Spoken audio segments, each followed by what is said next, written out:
네, 시장에서 저평가된 종목을 찾아보는 시간 잠금 해제로 돌아왔습니다. 오늘도 든든한 이분과 함께 볼 텐데요. 이충헌 밸류파인더 대표와 함께 보도록 하겠습니다. 대표님 안녕하세요. 네, 안녕하세요. 네, 반갑습니다. 오늘 리뷰부터 하면서 시작해 보도록 할 텐데 8월 말에 봐주신 종목이 9월 들어서 정말 기가 막히게 잘 가고 있습니다. HM팜하고요. 오늘도 0.82% 정도의 상승세 나타내지만 중요한 것은 추천해 주시고 나서 9월 들어서 갑자기 급등하기 시작했다는 건데 외국인들도 지금 6거래일 연속으로 매수하고 있습니다. HM팜아 지금 시작된 걸까요? 일단 저번에 말씀을 드렸던 것처럼 상장한 지 그렇게 오래되지 않은 회사였었고 기존에는 이제 26,000원의 전고점이 있었는데 주가가 한 18,000원까지 밀리다가 최근에 다시 한번 올라오는 그런 모습들을 보여주고 있습니다. 이제 8월 말에 소개를 했을 때 말씀드렸던 게 빌 게이츠가 세계를 바꿀 3가지 키워드 중 하나가 마이크로바이옴이라고 했었고 이 회사가 그 사업을 영위를 하고 있고 그리고 이제 베스트 인 클래스나 퍼스트 인 클래스를 노리는 2건의 기술 이전 파이프라인도 있다. 그리고 최근에 또 70억 원을 들여서 캐팔 증설을 완료했다. 그러니까 이러한 것들이 복합적으로 어우러져서 말씀해 주신 것처럼 외국인들의 매수세 유입이 있었고 그리고 9월 달에 금리 인하 기대감으로 바이오의 투심이 좋아졌고 이렇게 마이크로바이옴으로 나중에 돈을 벌 수 있겠네라는 이러한 기대감들이 같이 어우러진 결과가 아닐까 생각을 합니다. 그래서 전고점을 충분히 노려볼 수 있을 만한 지금 여건이 마련돼 있다는 점에서 계속해서 지켜봐도 좋을 것 같습니다. 네, 알겠습니다. 최근 들어서 수급이 들어오기 시작했는데 다시 한번 기대감 높여보도록 하겠고요. 오늘장의 기회도 찾아보겠습니다. 어떤 헤드라인을 통해 힌트를 얻어볼 수 있을지. 로봇 쪽이네요.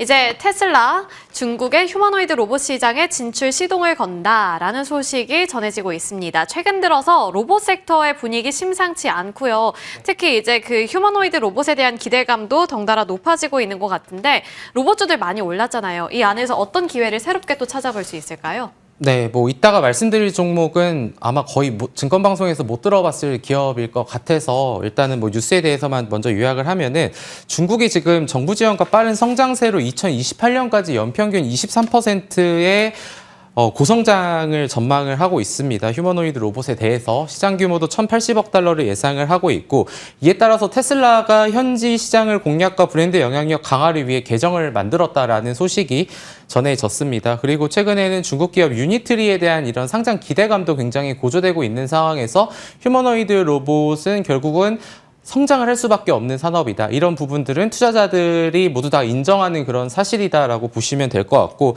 머스크가 최근에 이제 1조 달러 보상안을 받으면서 테슬라 주가도 움직였는데 근데 이런 머스크가 했었던 얘기를 살펴보면은 테슬라의 가치의 80%가 향후에는 옵티머스에서 나올 것이다라는 얘기를 했습니다. 결국은 휴머노이드 로봇이 테슬라의 기업 가치를 끌어올릴 수 있고 우리가 뭔가 전기차로만 생각을 했지만 지금 테슬라 같은 경우에는 이제는 로봇 쪽으로도 계속해서 더 중점적으로 봐야 된다라는 이 기사에는 이런 함의가 있지 않나라는 생각을 하고 있습니다. 그래서 옵티머스 핵심 부품이 중국에서 지금 공급이 되고 있기 때문에 중국 쪽으로 협업을 테슬라도 계속 하려고 하지 않을까라는 점에서 휴머노이드 로봇 시장에 계속해서 관심을 갖자 이렇게 요약하도록 하겠습니다. 네, 이제 테슬라가 단순히 전기차만 공략하는 기업이 아니라 로봇 그리고 자율주행 같은 신세대 먹거리를 공략하는 기업으로서 또 한 번 문을 열어줄 수 있지 않을까 이러한 기대감도 높아지고 있는데요. 그렇다면 어떤 종목에서 또 한 번 기회를 노려볼 수 있을지 종목명도 확인해 보겠습니다. 한라캐스트 나와 있고요. 한라캐스트의 2가지 투자 포인트는 크게 다이캐스팅과 휴머노이드 로봇 이렇게 짚어볼 수 있는데 다이캐스팅 분야를 증권가에서도 좀 주목하고 있더라고요. 근데 어떤 기술일지 좀 궁금해요. 네, 이 회사는 사실 상장한 지 얼마 안 됐습니다. 이제 지난달에 상장을 한 회사고 다이캐스팅 정밀 부품 제조 업체인데 이제 이 회사가 원래는 자동차 부품 시장 그리고 스마트폰 시장에 진출을 했었던 그런 상황인데 이제 그 영역을 점진적으로 확장해 나가고 있다라고 보시면 될 것 같습니다.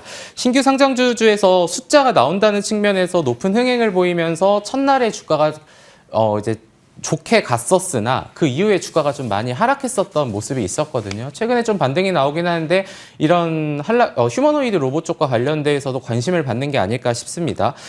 먼저 이 본업에 대해서 말씀을 드리고 이따가 휴머노이드 로봇에 대해서 말씀을 드리려고 하는데 이 다이캐스팅이라는 단어가 굉장히 좀 생소할 수 있습니다. 근데 이 다이캐스팅은 필요한 제품 형상에 일치하도록 정확하게 가공된 강제 금형의 용융 금속을 주입해서 금형과 똑같은 제품을 만든다라고 하는 정밀 주조법을 의미를 하는데, 이 다이캐스팅 공법 같은 경우에는 대량 생산에 적합하고 높은 열전도성이 있고 높은 치수의 정도, 철강 대비 가벼운 무게, 여러 가지의 장점이 있습니다. 여기서 이제 이 회사가 그런 고유한 기술력을 갖고 있기 때문에 상장을 했다라고 좀 보시면 될 것 같은데, 그리고 이 회사에 하나 강점이 있다면, 일반적으로 산업재 시장은 영세한 업체들이 많고, 그리고 대부분의 기업들은 특정 한두 군데 회사에 굉장히 높은 의존도가 있습니다. 근데 그 높은 의존도에 있는 기업의 산업이 꺾이게 되면 그 회사도 같이 꺾이게 되는데, 이 회사 같은 경우에는 산업을 전반적으로 고객사로 두고 있기 때문에 그러한 영향을 잘 받지 않고, 저렇게 화면에 나오는 것처럼 2021년부터 24년까지 꾸준한 고성장을 할 수 있었던 게 그러한 영향이지 않을까. 그리고 이제 지난해에는 영업이익도 이제 100억 원이 넘는 그런 호실적을 기록을 했습니다. 지금은 이제 또 전기차 쪽으로도 계속해서 우리가 관심을 받고 있고, 아쉽게도 오늘은 이 시장이 이렇게 3,300포인트 근접하는 상황에서 2차 전지는 오히려 좀 약세를 보이는 게 좀 아쉬운 부분이긴 하지만, 전기차를 필두로 한 자동차 전장화 속도가 굉장히 빨라지고 있다는 점도 우리가 긍정적으로 해석을 해봐야 될 것 같습니다. 자동차 쪽에서 지금 전기차 그리고 이런 쪽에서 가장 지금 숙제가 뭐냐면, 주행 가능 거리를 늘리는 게 제일 중요한 숙제 중에 하나입니다. 전기차 충전 인프라가 주유소만큼은 아직 많지 않다라는 점, 그리고 충전에 소요되는 시간이 훨씬 길다라는 점을 고려하면은 한 번의 충전으로 더 멀리 갈 수 있는 이런 걸 만들어야 되는데, 그러면은 이 주행 가능 거리를 늘리기 위해서는 어떤 게 필요할까? 그럼 첫 번째는 배터리의 전비를 높이거나, 두 번째는 자동차를 가볍게 만들어야 주행 가능 거리를 더 갈 수 있겠죠.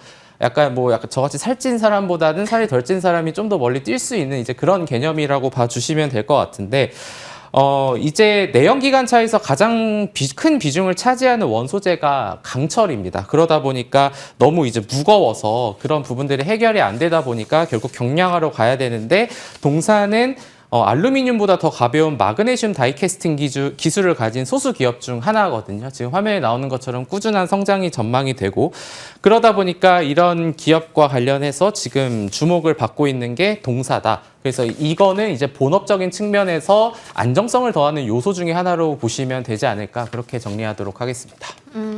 알겠습니다. 지금 이제 더 가볍게 만들 수 있는 기술력에 대한 기대감도 갖고 있고, 하나의 고객사의 의존도가 너무 높지 않기 때문에 리스크를 해지하면서 앞으로 미래 전망이 밝아지고 있다는 점, 이런 점들을 투자 포인트로 짚어볼 수 있을 것 같고요. 이어서 두 번째 포인트도 짚어보겠습니다.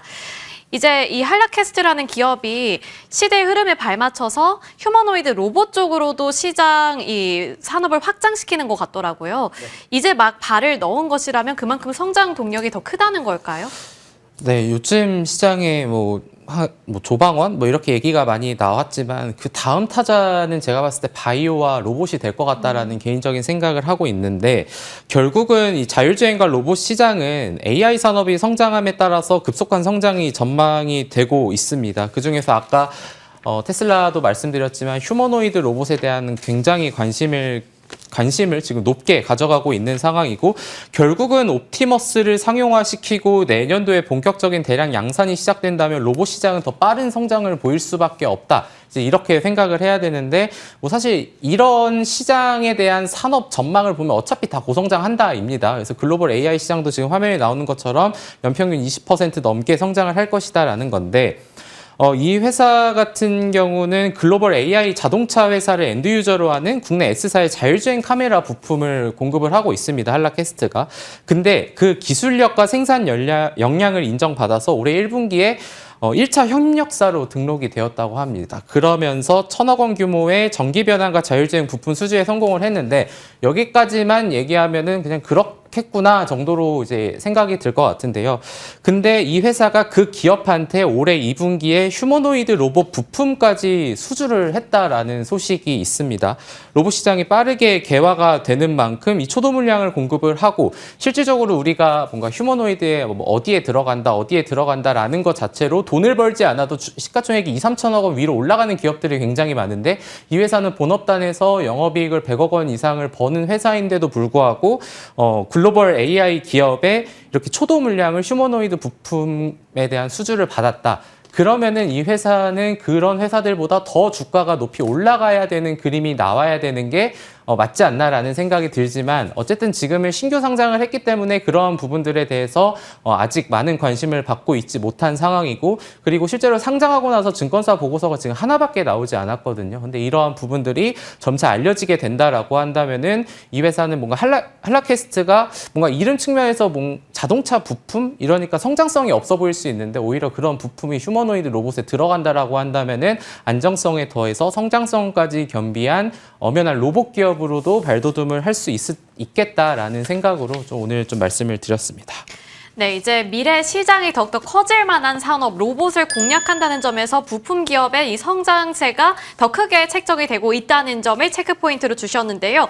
두 가지 투자 포인트 짚어봤습니다. 자, 그러면 어디서 잡아보는 게 좋을까요? 지금도 현저하게 좀 저평가가 되어 있는 것 같다는 생각도 드는데요. 제가 사실 제가 저평가라는 단어를 그렇게 쉽게 잘 말씀드리지는 않는데 네. 이 회사는 뭐 지금 기준으로 보면 뭐 PER 20배면은 뭐 고평가 아니냐라는 생각을 할 수 있겠지만 휴머노이드 로봇에 대한 그 밸류는 아직 반영이 되어 있지 않다라고 생각을 합니다. 그래서 뭐 5,300원에서 5,600원 뭐 지금 부근은 충분히 부담스럽지 않은 구간인 것 같고 일단 1차적인 목표가는 뭐 7,500원 이상으로 좀 보시면 좋지 않을까. 대신 리스크 주의 구간은 좀 짧게 4,800원 정도로 보시면 될 것 같습니다. 네, 이 로봇이라는 강력한 키워드가 있다 보니 미래에 베팅할 수 있는 그러한 좀 여력도 많이 남아있는 것 같습니다. 목표가는 7,500원, 리스크 주의 구간 4,800원으로 잡아주셨습니다. 오늘 이렇게 이충원 밸류파인더 대표님과는 여기서 마쳐보겠습니다. 오늘 말씀 고맙습니다. 감사합니다.